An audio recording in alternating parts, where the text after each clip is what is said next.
सुंदरवन के घने और हरे भरे जंगल में, जहाँ ऊंचे ऊंचे पेड़ आसमान से बातें करते थे और नदियाँ चांदी की तरह चमकती थीं, शेर सिंह नाम का एक प्रतापी शेर राज करता था। उसका रौब और ताकत ऐसा था कि उसकी एक दहाड़ से पूरा जंगल शांत हो जाता था। शेर सिंह दिल का बुरा नहीं था, पर उसके डर के कारण कोई भी जानवर उसके पास फटकने की हिम्मत नहीं करता था।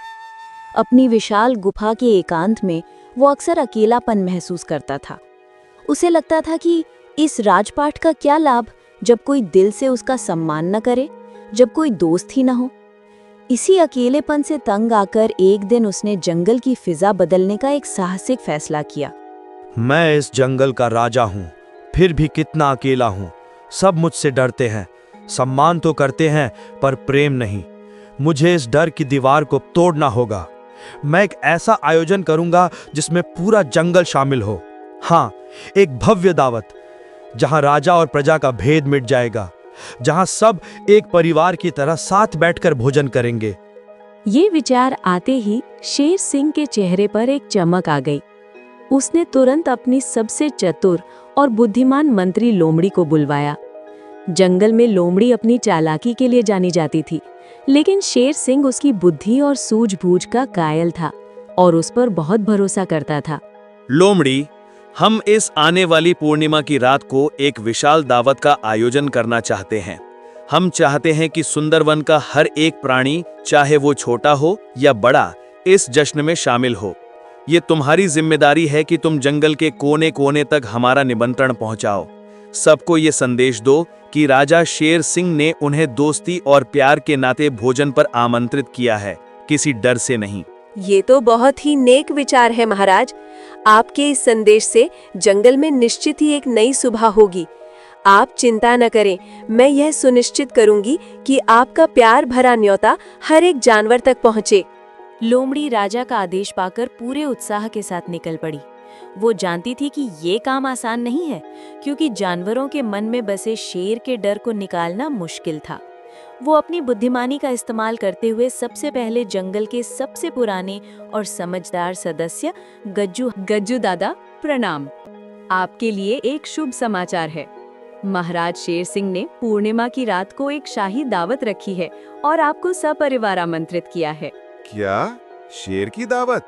लोमड़ी, तुम होश में तो हो? शेर तो शिकार। दादा, मैं आपकी चिंता समझती हूँ, लेकिन अब महाराज बदल गए हैं। वो जंगल में डर नहीं बल्कि विश्वास का रिश्ता बनाना चाहते हैं। ये दावत उसी नई शुरुआत का प्रतीक है। आप जंगल के सबसे समझदार प्राणी हैं। अगर आप चलेंगे तो बाकियों को भी हिम्मत मिलेगी। लोमड़ी की बातों में गज्जू हाथी को एक सच्चाई नजर आई। इसके बाद लोमड़ी जंगल के हर जानवर के पास गई। उसने हिरणों को उनकी तेज दौड़ की तारीफ करके, भालुओं को शहद और मीठे फलों का लालच देकर और खरगोशों को उनकी सुरक्षा का पूरा आश्वासन देकर दावत में आने के लिए मना लिया।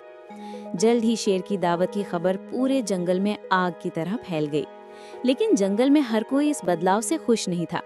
ये शेर पागल हो गया है क्या? अगर सब मिलजुल कर रहने लगे तो हमारा दबदबा तो खत्म हो जाएगा। डर के बिना जंगल कैसा? हमें इस दावत को होने से रोकना होगा। पर सरदार, हम राजा शेर सिंह का मुकाबला कैसे करेंगे? ताकत से नहीं, अक्ल से। और इस काम में हमारी मदद करेगी लोमड़ी की पुरानी छवि। हम जानवरों के मन में ये शक पैदा कर देंगे कि ये सब लोमड़ी की चाल है। वो कहेंगे कि एक चालाक लोमड़ी पर कैसे भरोसा किया जा सकता है। अपनी योजना के अनुसार भयंकर भेड़िया और उसके साथी जानवरों के बीच कानाफूसी करने लगे। वो हीरा हिरन के झुंड के पास गया। अरे हीरा भाई, बड़े खुश लग रहे हो। दावत की तैयारी कर रहे हो क्या? तुम्हें पता ही ये न्योता कौन लेकर आया है? लोमड़ी।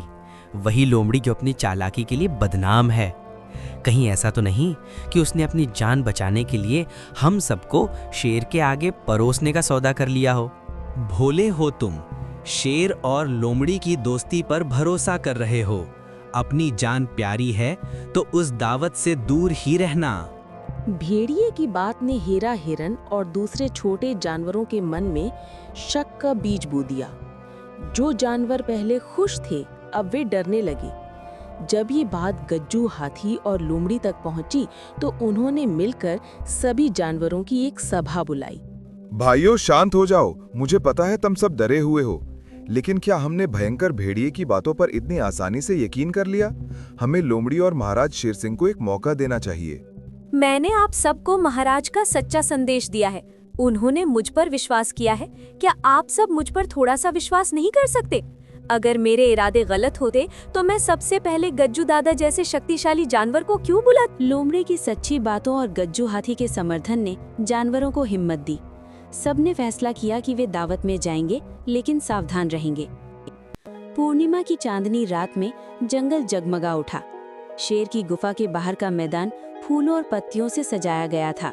शाकाहारियों के लिए मीठे फलों, नरम घास और रसीली जड़ों के ढेर लगे थे, तो वहीं मांसाहारियों के लिए ताजे शिकार का प्रबंध था।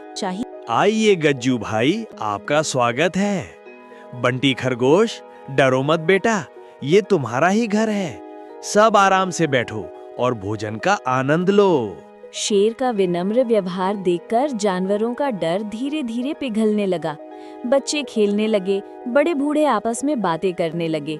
माहौल में दोस्ती और खुशी का रंग घुल रहा था। लोमड़ी एक कोने में खड़ी अपनी मेहनत को सफल होते देख मुस्कुरा रही। भागो बच्चों, शेर ने हमला कर दिया। लोमड़ी ने हमें धोखा दिया है, ये एक जाल है, भागो। भेड़िए का चिल्लाना था कि पूरे मैदान में भगदड़ मच गई। जानवर अपनी जान बचाने के लिए बेतहाशा इधर उधर भागने लगे। दावत का मैदान एक पल में जंग के मैदान जैसा दिखने लगा। ये सब देखकर शेर सिंह का दिल टूट गया। उसकी आंखों में गुस्सा और दुख एक साथ उतर आया। उसने एक ऐसी दहाड़ लगाई जो पूरे शेर की दहाड़ में इतना अधिकार और पीड़ा थी कि भागते हुए जानवर जहां थे वहीं जम गए। सबकी सांसें अटकी हुई थीं। उन्हें लगा कि अब वे नहीं बचेंगे।